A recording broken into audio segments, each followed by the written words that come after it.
When I say Mavericks on it, you say move. Mavericks on it. Move. Mavericks on it. Move. Thank you so much for joining us today. Welcome to Mavericks on the Move. My name is Jamilah Corbitt. I'm the creator and host of Mavericks on the Move, a place where professionals foster symbiotic partnerships through conversation and purposeful networking. I hope you're crushing 2020 so far. Today, we're discussing mindfulness, movement, and alignment. Stay tuned.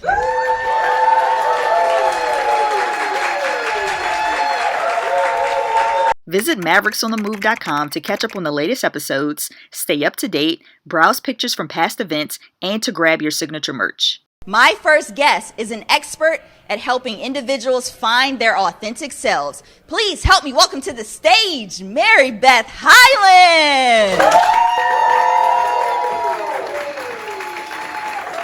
Welcome, MaryBeth. How's your 2020 going so far?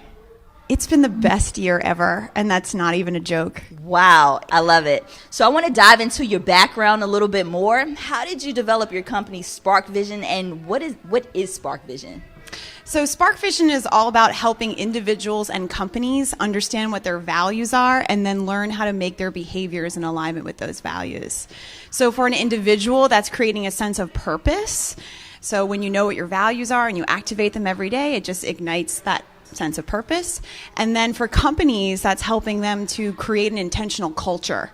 So a lot of organizations, they have a really nice poster on the wall that says, we believe in these things, but people in that organization can't even tell you what those things are, and they certainly aren't experiencing them in the way people behave day to day.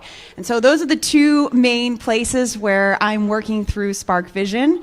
And that all came together because before I started my company almost 5 years ago now, I worked for a global nonprofit and developed a best practice model for engaging young professionals. And I thought, I just kind of was doing what I was supposed to do. And when it was deemed as the best practice model for all of that entire organization, I was a little bit confused because I just thought I was doing my job. But what I discovered was that people really didn't know how to engage young professionals in today's norms. So it was really creating experiences where people wanted to be together. They were being empowered to do the work. There was a kinship. It was like a family, a tribe. And that's something that I didn't realize was a skill. I just thought that's how you worked. And so once that best practice was given to me, I was teaching people all over the world how to create those kinds of environments in their organization. It sounds like you found your authentic self by doing this and helping others find their authentic self, or helping this organization find its authentic self. And so that leads me to my next question is, now we're in 2020, we're a couple months in, and people are like, oh yeah, new year, new me, and I'm just going to be this totally different person this year. For a couple weeks. Yeah, for a couple weeks. And by this time, people are starting to fall off. So do you believe in New Year's resolutions? I don't believe in resolutions as much as I believe in intentions. So setting intentions for the year. Exactly. And setting an intention. How do we do that? So for me, what I do, and I think this is becoming actually quite popular now, is picking a word. I have a word.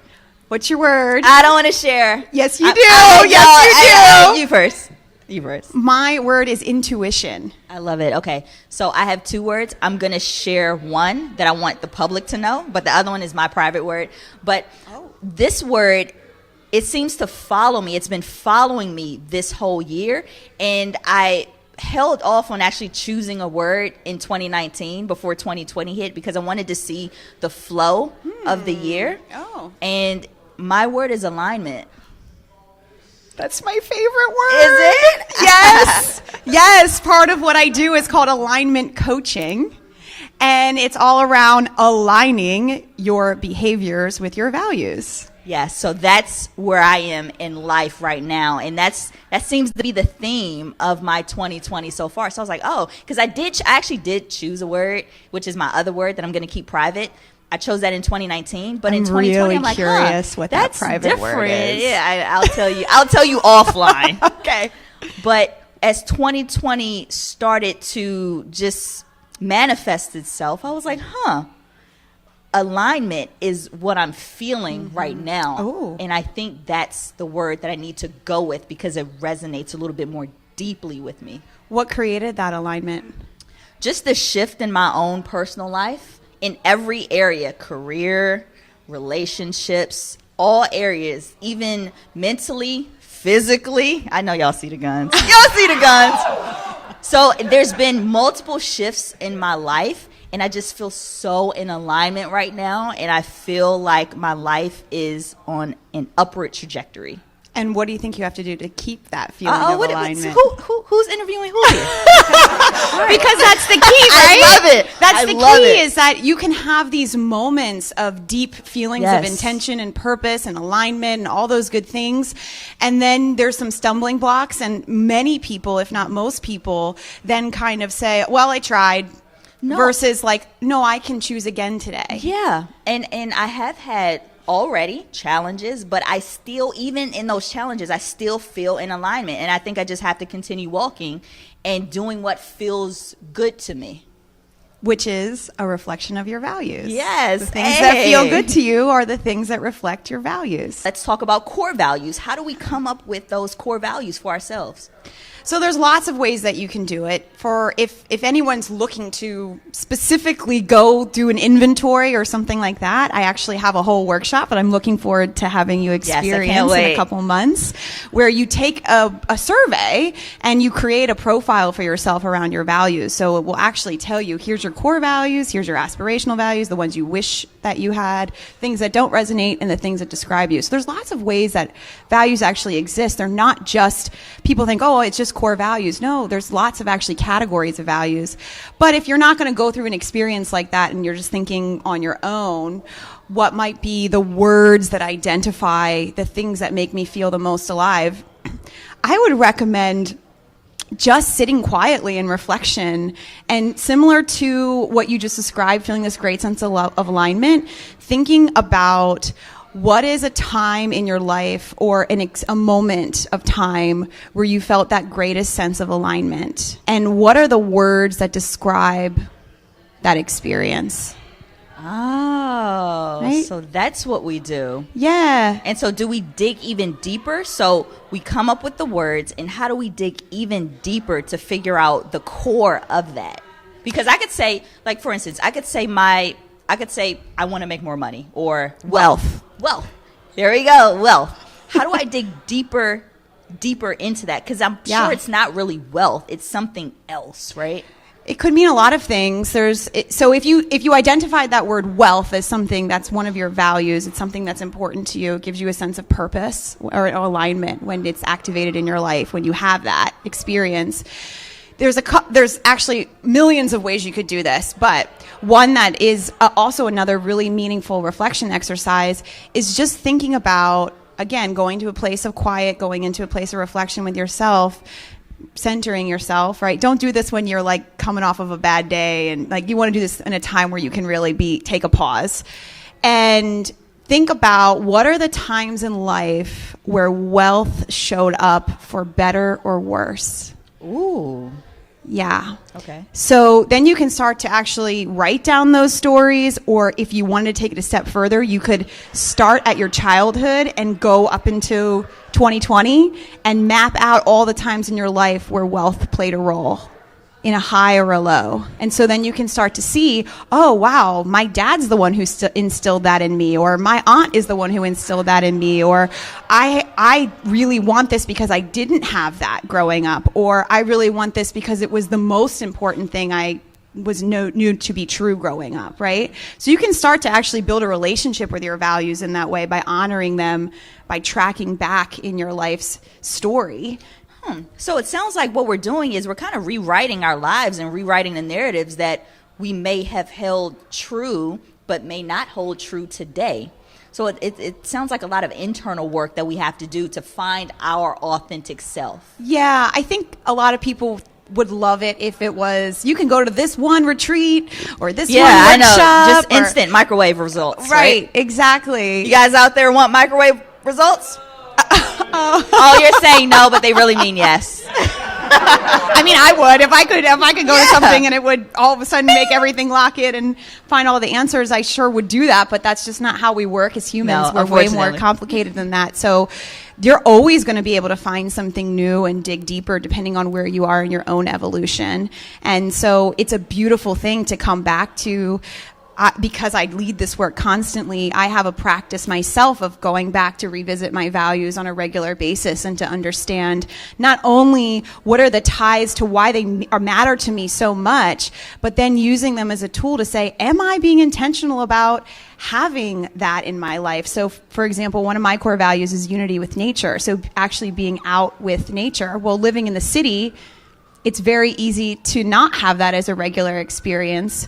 So I have to actually look at the day-to-day and say, how much time am I connecting in nature so that I can feel that sense of alignment within myself? Because I know, particularly when there's long stretches of time where it's really cold or really rainy or whatever, and I haven't been able to spend time in it with connecting with nature, there's something off and I can't even put my finger on it. But as soon as I go back out and have that infusion of connection, all of a sudden it's like everything worked out. What if you find your authentic self, you know what your core values are, and then you look at your life and you're like, ooh, I'm not in alignment, this is uncomfortable, I'm in an uncomfortable work environment, or I'm in a business where I'm not really passionate anymore about. What can people do to get back in balance and in alignment with who they are on the inside once they discover what their authentic self is?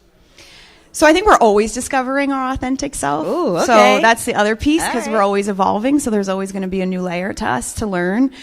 I don't think it's I've discovered my authentic self and here I am, right? It's a daily practice of doing that.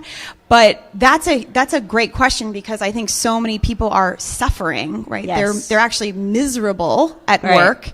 And there is this experience of thinking that you have to do that because that's what pays your bills, and you have to grind, and you have hamster wheel, it just goes right, round and round. Exactly. And so creating some space for you to understand, what is it about your work, whether it's the people or the things that you're actually doing or the way the organization is managed, right? Really spend some time looking at what parts of that work fill you with energy and what parts of that work drain your energy.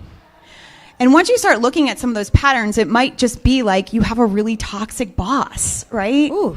And that's the thing. So it's more about sense of belonging and connection, which are values, versus the work itself is a disconnect from your values. When you're in a place where there's a disconnect, a lot of times it's this quick, how can I get out of here? Or how can I just numb myself through this? And it's actually a beautiful space of learning about yourself, because you can use it. If you're able to separate your mind and emotions completely from just moments, right? When you get home and reflect or something like that, and you can say, whoa, what's going on here that's making me filled with energy? What's going on here that's making me drained from energy? And how can I use this experience to learn more about myself so that I can be more intentional about what I'm asking for or looking for in my next position? Whoa. Yeah. That really resonates with me right now, because I feel like at this point in my life, I'm doing the things that I don't necessarily want to do, but I have to do. But I'm learning so much about myself. I'm learning so much about the experience. And I did exactly what you said. I kind of disconnected myself from, I hate this, I don't want to do this, but I have to do this, to, you know what? I may not necessarily like doing this, but I'm learning so much from it. I'm seeing the positive side of things. Yeah, and it's like a relationship too. You know, so many people, they'll be in a relationship and then they break up and then they get together with somebody who's like the same version of the person they just broke up with. Yeah, people do that a lot. That happens at work, right? So you go through a process, it checks certain boxes, right? It looks good, it makes a certain amount of money, right? There's parallels here. But if you don't take the time to stop and say, what was it about that I cannot experience again? So I'm going to be more intentional with my search process, but the questions I'm asking during interviews, who I'm asking that maybe used to work at this company that doesn't anymore, that I can get some of this information. So you're being more intentional and not just winding up in another bad relationship, because you will if you don't put that intention in the front end of going to the next thing. MaryBeth, we could talk about this all night. You've given us some great meat and potatoes. So how can people reach you to contact you to learn more and to find out more about what you do? Yeah, they can reach me on my website, which is SparkVisionNow.com. I'm also very active on LinkedIn. It's just MaryBeth Hyland. And if anybody's interested in really getting to know their values on an individual level, I'm a teacher on Insight Timer, which is an app. I have that. You have it? Yes. Oh, well, you got to start taking some of my courses. And I have guided talks and courses on there, but one of the a specific one for this is called Knowing and Living Your Values. It's a 10-day, 15 minutes a day course so that you would be able to go really deep in identifying what those are for yourself and start to go through the process of creating those behaviors and promises to yourself to ignite them and have that sense of alignment every day. Let's give MaryBeth a round of applause.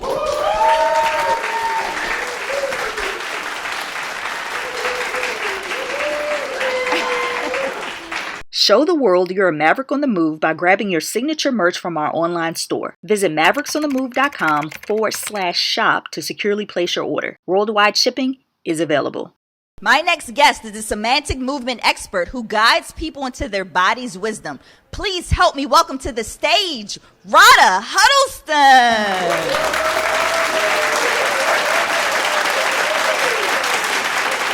Hey, Rada. Hi, Jamilah. Oh, you're such a badass. I'm so happy to have you on the stage. Thank you for having me. So before we get into your actual expertise, I want to talk about your background a little bit because I think it's very interesting. So Can you give us a brief synopsis of how you became the woman we see today? Oh, where do you begin? How long do we have?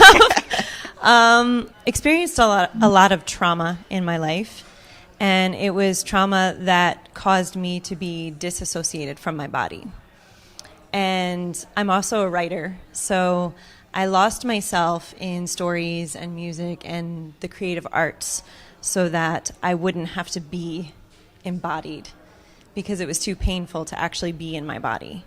And I also knew that I had to heal it because I was here to heal it.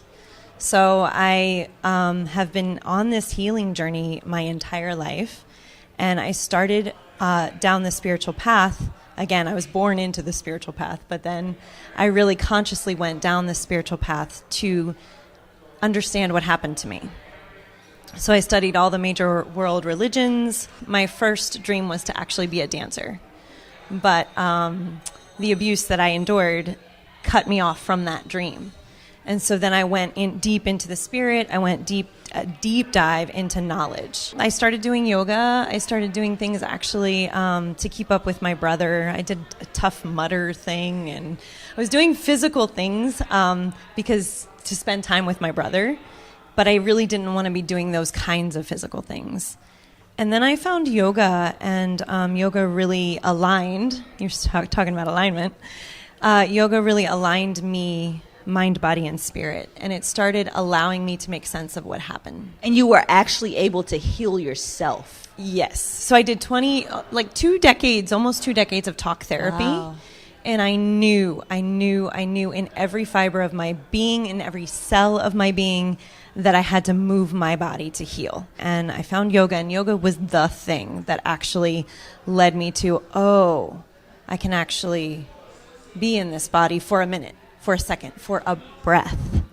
And it was the breath by breath that led me into further exploring movements. And then I became a certified yoga teacher.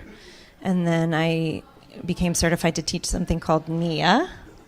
And then I became certified to teach something called anti-gravity. Whoa, and what's that? That sounds interesting. I got all these muscles. Yeah. We could compare muscles. I don't lift weights. I'm in the hammock. I use my own body weight to build the strength. Anti-gravity it's a form of aerial yoga, basically, but it's also combines gymnastics, Pilates, circus stuff. It's this amazing practice that demands your presence, which is one of the reasons I love it so much. And it really is a full body, mind, spirit aligner. It allows you to build strength, to build confidence, to build faith in yourself, to build all of these things simply by being present to what's in front of you. It sounds like you were able to find your authentic self through movement. Yes. And do you know your core values? I have a lot of them. Would you like to share a few with us? Authenticity is huge. Love is huge. Devotion. I am a devotional being for sure. Unconditional love, not love attached to anything. And then also lately, this year, has been about gratitude and curiosity. I see things differently than I think a lot of people. And it helped me to discover movement as a way to heal myself, because all of the therapists, I was hospitalized, all of these things, and they put me on medication, and the therapist kept wanting to relive the same stories over and over again, and it's like, I'm not getting anywhere.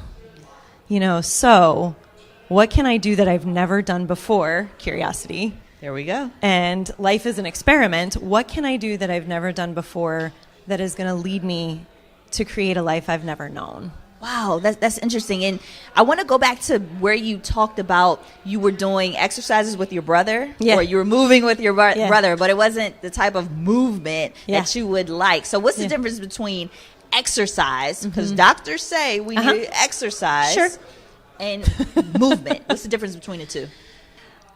Exercise is more goal focused. Like, I'm gonna get these guns right here, right? And this is how I'm gonna do it.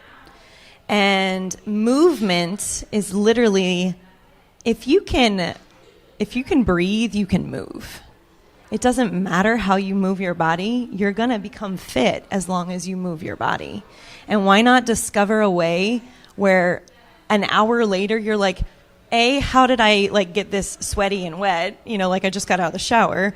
And B, I was just having fun. How do I feel better? Play is definitely something that our culture doesn't honor. And I agree. Yeah. I agree. We put so much emphasis on, I have to work out, that it becomes not fun. People develop these goals, unrealistic goals. I have to lose 20 pounds, when if you just have fun, you'll lose those 20 pounds. Yeah. Especially floating in the air. True.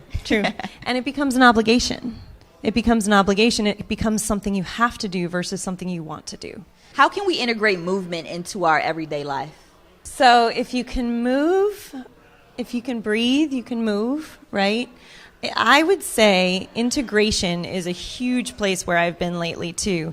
Integration means finding a way that it happens naturally, right? And not the obligation, not the force, not the efforting, but find something that you like to do. Take a walk with your dog. Intention, right? Take a walk with your dog is movement. Put on a playlist that you love and dance like crazy. Dance like nobody's watching. Dance like you're on MTV. However you want to dance. It's movement. Come take a community class if that motivates you and if that really inspires you. Or stay at home. There's so many apps online where you could take a yoga class, you could take a cardio class. There's no excuse. There's really no excuse. And what I think people, I think the missing part is not going in. It's not going inward to see what you actually want to do. And it's more, what should I be doing? What is society telling me I'm supposed to be moving my body? How I'm supposed to be moving my body? It's, he's running, so I guess I should be running. And, he's losing weight, but I'm not. And maybe I'm doing something wrong. And why do I want to lose weight? Maybe I actually like the skin I'm in. Maybe I actually like the skin I'm in and I just want to feel better. So what does that look like? What does that mean to you? So movement is not just about goals. It's a holistic thing where how do you feel? It's mind, body, spirit, truly. And I love your holistic approach to life, just life in general. So what can we do daily to achieve a healthy and balanced life? For me, I find practices. I have practices daily that I teach, that I offer. I don't ever teach anything that I don't practice myself. I don't ask someone to go where I'm not willing to go first. So my experience has just been to find things that are in the most alignment with me. So if I don't write every day, even if it's just journaling, if I don't meditate, if I don't eat healthy foods, if I don't move, if I don't get my beautiful sleep, if I don't do the self-care that seems really basic, but that I can tend to lack on because I take care of other people. I put others first a lot of times. I notice there starts to become this edginess. And the edginess then affects every single person I interact with because it's all energetics. We're all energy. I mean, we're in physical bodies, but we're all also energy, and that energy dances and mixes and flows with everybody else. It moves with everybody else's energy, and we can pick up. Have you ever picked up on somebody's energy? All the time. I'm an introvert, yeah. So I actually feel others' energy, and it drains me at times, especially if that energy is toxic. I can feel that. Yeah. And I noticed that my energy is very contagious. Mm-hmm. So people, I've walked into a room and I haven't felt the best. Yeah. And someone was like, "What's wrong?" I'm like, and I was trying to hide it. I'm like, I had a smile on my face, but they're like, "No, something is wrong." I'm like, "Oh, how did you feel that?" Mm-hmm. We can't hide our energy. We can't hide our energy. That was really scary. But it's beautiful because there is no separation amongst us either. We are all so deeply connected, and we have these edges called bodies that make us think that we're not as connected as we are. But when we go into the flow of the energetics, we don't even need words. You need eye gazing. You need there is this flow that happens, and when we work on ourselves, we immediately change the energy of generations, of those around us. It ripples out. But the work is always an inside job. The external is always a reflection of the internal. And take that in, because what we see out here, we have a part to play. How can people reach you? You could reach me through my website directly, which is radawrites.com. So it's RADHAWRITES.com. Let's give Rada a round of applause.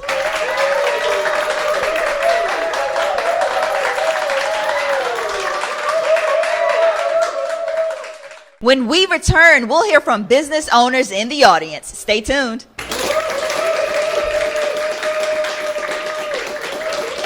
If you're searching for a keynote speaker, panelist, workshop presenter, or host able to electrify audiences, Jamilah is the industry maverick you've been looking for. Visit JamilahCorbitt.com to learn more. Daniel Sternklar from View3D.tv. Obviously, contact us at our website, which is http://view3d.tv. We help grow companies using expertise in promotion, branding, and with unique technologies like interactive video, dynamic personalized video, mobile applications, virtual reality applications, and augmented reality applications. I'm Wes Guerrier of Wes Guerrier Promotions. We are a strategic branding company. We would love to help you grow your business. We specialize in advertising, promotional products, as well as branding. It is important for you to strengthen your business in the marketplace. Are you a small business that's naked out there? Well, let's help us put your clothes on so that we can help you to attract the right customers. Thanks so much. Wes Guerrier Promotions. And that's today's show. Thank you so much for watching. If you're catching this on YouTube, don't forget to give this a thumbs up, subscribe to the channel, and share it out. Remember, do everything on purpose and with purpose. See you next time.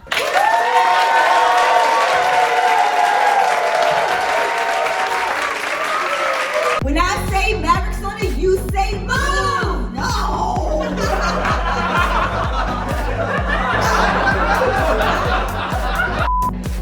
come back, we'll hear from a movement artist.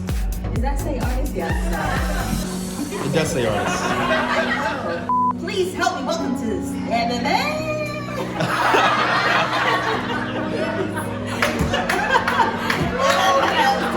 Please help me welcome to the Can you show us some more flowing? Like water? Hey, I really enjoyed coming out for Mavericks on the Move. I'm so glad I came out tonight. Met some very cool people. It was a lot of fun. The energy was great. Jamilah was great. I really love Mavericks on the Move. This is my first time coming out. I'll definitely come back again next month. I suggest everybody come and really just see how wonderful and impactful the show is.